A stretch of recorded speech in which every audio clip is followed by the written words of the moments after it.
Hello everyone. आज हम बात करेंगे मेटाबॉलिज्म के बारे में। मेटाबॉलिज्म क्या है? मेटाबॉलिज्म हर एक केमिकल रिएक्शन, हर एक प्रोसेस, आपके सेल्स, आपके टिश्यूज, आपके ऑर्गन्स के अंदर जो भी हो रहा है वो मेटाबॉलिज्म है। आपने खाना खाया, आपको कैलोरीज मिली, अब वो कैलोरीज आपके ऑक्सीजन के साथ मिलकर आपको एनर्जी प्रोवाइड करती है, जिससे आपकी बॉडी जो है वो अच्छे से फंक्शंस कर सके। तो मेटाबॉलिज्म है आपका क्या कि आपके बहुत सारे फंक्शंस को करता है। जैसे आपके लंग्स, आपके ब्रेन, आपका किडनी, आपका हार्ट, एंड जब आप सो रहे होते हो तब भी आपका मेटाबॉलिज्म काम कर रहा होता है। तो देखा जाए तो मेटाबॉलिज्म बहुत सारे काम कर रहा है। खाया मैं इतना ज़्यादा खाती हूँ तब भी मेरा वेट नहीं बढ़ता, तो आपका मेटाबॉलिज्म बहुत अच्छा है। अगर आप बहुत ज़्यादा क्वांटिटी में खाना खा रहे हो बट आपकी बॉडी उस चीज़ को रेस्पॉन्स कर रही है, आपकी बॉडी को लग रहा है वो खाना, तो हम बोलते हैं ना कि यार मैं तो पानी भी पीती हूँ तो मुझे लग जाता है। तो इसका मतलब है कि आपका मेटाबॉलिज्म जो है वो रेट स्लो है। अब हम बात करेंगे कि अब ये तो चीज़ हमें यहाँ समझ में आ गई है कि कैसे हम उसको वो कर सकते हैं। मेटाबॉलिज्म जो है आपकी बॉडी के अंदर बहुत सारे फंक्शंस को करता है। अगर आपका मेटाबॉलिज्म स्लो होगा तो क्या रहेगा, आपका विटामिन डी की एब्जॉर्प्शन अच्छे से नहीं होगी, आपके विटामिन्स, आपके मिनरल्स की एब्जॉर्प्शन अच्छे से नहीं होगी, न्यूट्रिशन प्रॉपर्ली आपको डाइजेस्ट नहीं होगा, आपका थायराइड है या आपको कोई भी मेडिकल इश्यूज़ जो है वो लगे रहते हैं, जैसे आपका हार्मोनल इश्यूज़ है या आपका हेयर फॉल बहुत ज़्यादा होगा, आपका इम्यूनिटी बूस्ट नहीं होगा। तो ये सारी चीज़ें होती हैं जब हमारा मेटाबॉलिज्म बहुत स्लो होता है। और जिनका हार्मोनल प्रॉब्लम रहता है तो उनका मेटाबॉलिज्म काफ़ी ज़्यादा स्लो हो जाता है, बिकॉज उनका हार्मोनल जो है वो आपका थोड़ा सा डिस्टर्ब चल रहा है। तो उन लोगों को अपने मेटाबॉलिज्म पे बहुत अच्छे से वर्क करना चाहिए ताकि उनका मेटाबॉलिज्म थोड़ा बूस्ट हो सके। अब मेटाबॉलिज्म जिनका फास्ट होता है तो उनका क्या रहता है, उनका न्यूट्रिशन एब्जॉर्प्शन अच्छे से होती है बॉडी में, विटामिन डी उनका एब्जॉर्प्शन अच्छे से रहता है बॉडी में, एंड ब्रेन की जो फंक्शनिंग है वो काफ़ी अच्छी रहती है, एंड फैट बर्निंग प्रोसेस भी अच्छी रहती है। तो वो है आपका मेटाबॉलिज्म फास्ट के रेस्पॉन्स में।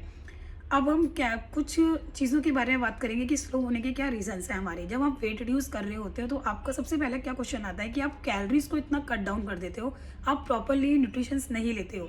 मान लीजिए आपकी बॉडी को ज़रूरत है कैलोरीज 1300 या 1200 कैलोरीज की, आप उससे एकदम कम कैलोरीज पे चले जाते हो, तो कैलोरी डिफिसिट इतना क्रिएट हो जाता है बॉडी में कि फैट बर्निंग जो प्रोसेस है वो आपकी स्लो हो जाती है। अब आपकी बॉडी को ज़रूरत है एनर्जी की। अब वो जो जो चीज़ फ्यूल है वो उसको पता है, बॉडी को पता है कि मुझे तो खाना मिलना नहीं है, तो जो वो फ्यूल है वो आपकी बॉडी के सारे जो काम है वो उसको कर रहा है। तो इससे क्या होगा, आपका मेटाबॉलिज्म रेट स्लो हो जाएगा क्योंकि बॉडी को न्यूट्रिशन नहीं मिल रहा, बॉडी काम नहीं कर पा रही है। तो इसी तरीके से हमारी बॉडी का फंक्शन है, अगर बॉडी में न्यूट्रिशन नहीं होगा, एनर्जी नहीं होगी, तो आप बॉडी आपकी काम नहीं कर पाएगी। सेकंड होता है हमारा कि हमारा एक्सरसाइज का रूटीन। आप बहुत ज़्यादा एक्सरसाइज करते हो, आप कार्डियो करे जा रहे हो बट आपकी स्ट्रेंथ ट्रेनिंग जो है वो आपकी इतनी अच्छी नहीं है। तो वीकली कम से कम 2 डेज जो है अपना आप स्ट्रेंथ ट्रेनिंग को करिए, जिससे आपका मेटाबॉलिज्म जो है थोड़ा बूस्ट हो। क्योंकि जब हम ट्रेनिंग कर रहे होते हैं या कोई हम मसल से रिलेटेड एक्सरसाइज कर रहे होते हैं तो थोड़ा सा उस टाइम हमारा मेटाबॉलिज्म जो है वो थोड़ा बूस्ट होता है। तो आपको अपना ट्रेनिंग करना ज़रूरी है। आप फिजिकल एक्टिविटी जो कर रहे हैं वो आप कंटिन्यू रखिए अपना, बट अपना वीकली 2 टाइम्स आप ये एक्सरसाइज भी कर सकते हो। थर्ड होता है आपका स्लीपिंग।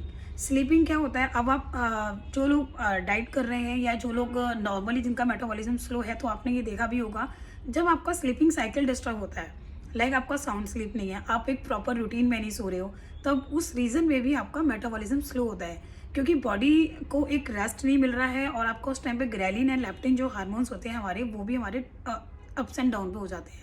लाइक आपका ग्रेलिन हार्मोन क्या करता है, उस टाइम पे आपको क्रेविंग्स होती है, आप खाते हो कुछ भी, लेप्टिन हार्मोन जो है वो आपको सैटिस्फाई फील कराता है उस टाइम पे। तो उस रीज़न में भी आपका जो आप वेट रिड्यूस कर रहे हो या जो आपका मेटाबॉलिक फैक्टर है वो भी आपका स्लो होना स्टार्ट हो जाता है।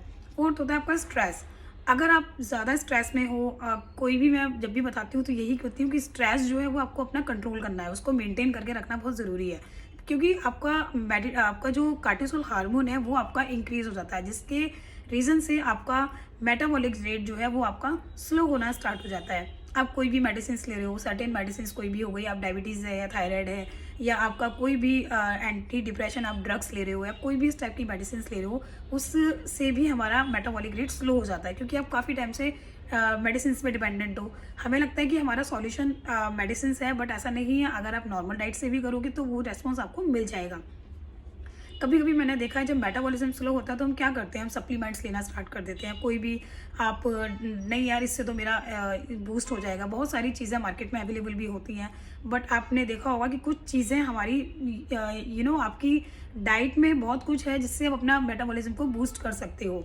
अगर आप 30th के बाद आपने देखा होगा हमारा मेटाबॉलिक रेट सबसे अच्छा कब रहता है, जब हम लोग को एज नॉर्मल एज में होते हैं, लाइक 30-35 तक आपका मेटाबॉलिक बहुत अच्छा वर्क करता है। उसके बाद धीरे धीरे वो स्लो डाउन होना स्टार्ट हो जाता है। अगर फीमेल्स की हम बात करें यहाँ पे, तो फीमेल्स का तो एक रहता है कि अगर उनको थायराइड है मान लीजिए, या उनको डायबिटीज़ है, तो उनका 40s के बाद, 42 के बाद, 45 के बाद मेनोपॉज का टाइम आ जाता है। तो उस टाइम पे उनका और ज़्यादा मेटाबॉलिज्म रेट स्लो हो जाता है। उस कंडीशन में उनका वेट लॉस करना भी बहुत मुश्किल हो जाता है, क्योंकि उनका एस्ट्रोजन लेवल जो है वो डिक्रीज़ होना स्टार्ट हो जाता है, तो वो इतना अच्छा वेट रिड्यूस नहीं कर पाते। तो उन जिन लोगों को ये लगता है कि मेरे को हार्मोनल इश्यूज़ है या मेरी कोई मेडिसिन चल रही है, तो उनको पहले से ही अपना डाइट, अपना न्यूट्रिशन पार्ट अच्छा रखना चाहिए, जिससे कि उनको ये बहुत ज़्यादा हेल्प कर सके। उससे उनका मेटाबॉलिज्म भी अच्छा वर्क करेगा। तो अब हम यहाँ पे बात करेंगे कुछ फूड्स के बारे में कि आपको क्या डाइट में इंक्लूड करना चाहिए। बेसिकली फर्स्ट हम बात करेंगे प्रोटीन्स के बारे में। प्रोटीन्स डाइट में आपका इंक्लूड करना आपको बहुत ज़रूरी है। प्रोटीन्स डाइट में आपका अच्छा होना चाहिए। जैसे आप डाइट में अपना अगर आप नॉन वेजिटेरियन है या एगिटेरियन है तो आप एग ले सकते हो। एंड अपना पनीर हो गया, टोफू हो गया, लेग्यूम्स हो गया, पल्सेस हो गया, बीन्स हो गया, ये सब चीज़ें डाइट में इंक्लूड करिए, क्योंकि इनसे आपका क्या रहेगा, आपको फुलफिलिंग रहेगा। सम हर्ब्स को इंक्लूड करिए। हर्ब्स लाइक सिनामन हो गया, टर्मरिक हो गया, ऑरिगेनो हो गया, ये सब चीज़ें आप डाइट में इंक्लूड कर सकते हो। इससे भी आपका मेटाबॉलिज्म फास्ट होता है। हमारी किचन में काफ़ी सारे इंग्रेडिएंट्स होते हैं जो हम अपनी डाइट में अगर इंक्लूड करें तो उससे हमारा मेटाबॉलिज्म रेट फास्ट हो सकता है। थर्ड, आप कोई भी ग्रीन टी ले सकते हो, हर्बल टी ले सकते हो, कोई भी आप किसी भी फ्लेवर्स की, जिससे आपको आपका मेटाबॉलिज्म बूस्ट होगा और आपको वो हेल्प भी करेगा। फोर्थ, आपका वाटर इनटेक अच्छा होना चाहिए। हम लोग क्या करते हैं, हम लोग सब कुछ कर लेते हैं बट अपनी कुछ चीज़ों को, छोटी छोटी चीज़ों को हम भूल जाते हैं। जैसे आपका वाटर का इनटेक, अगर आपका वाटर इनटेक कहीं ना कहीं कम होगा तो आपका मेटाबॉलिक रेट भी स्लो हो जाएगा, क्योंकि क्या होता है, बॉडी हमारी डिहाइड्रेट होनी स्टार्ट हो जाती है, हमारा पीएच लेवल मेंटेन नहीं रहता। तो उसके लिए ज़रूरी है कि आपका वाटर इनटेक अच्छा होना ज़रूरी है। तो एडिक्वेट अमाउंट में आप वाटर इनटेक करिए अपना। एटलीस्ट 2 to 3 लीटर्स वाटर आप पर डे अपना रिक्वायरमेंट्स के अकॉर्डिंग, बॉडी के रिक्वायरमेंट्स के अकॉर्डिंग आप ले सकते हैं कि आपकी बॉडी कितनी डिमांड कर रही है, तो ये आप करिए। फिफ्थ, आपकी डाइट में सबसे बड़ी चीज़ है हमारा सीजनल वेजिटेबल्स। कोई भी सीजनल फ्रूट्स आप डाइट में इंक्लूड कर सकते हो, कोई भी सीजनल सैलेड आप डाइट में इंक्लूड कर सकते हो, विंटर्स या एंड समर्स या कोई भी आपको लगता है। इसके साथ नट्स को डाइट में इंक्लूड करिए। समटाइम क्या होता है कि हम लोग नट्स को आप जो लेते हैं उसमें आप क्या कर सकते हो, ओवरनाइट सोक करके रख सकते हो। आलमंड्स हो गया, वॉलनट हो गया, चिया सीड्स हो गए, एंड कोई भी सीड्स आपने ले लिया, फ्लैक्स सीड्स है। फ्लैक्स सीड्स बहुत अच्छा मेटाबॉलिज्म बूस्ट करती है, क्योंकि एंटीऑक्सीडेंट है, ओमेगा 3 फैटी एसिड है, विटामिन ई रिच है, एंड प्रोटीन उसमें बहुत अच्छा है, तो फ्लैक्स सीड्स को इंक्लूड करिए।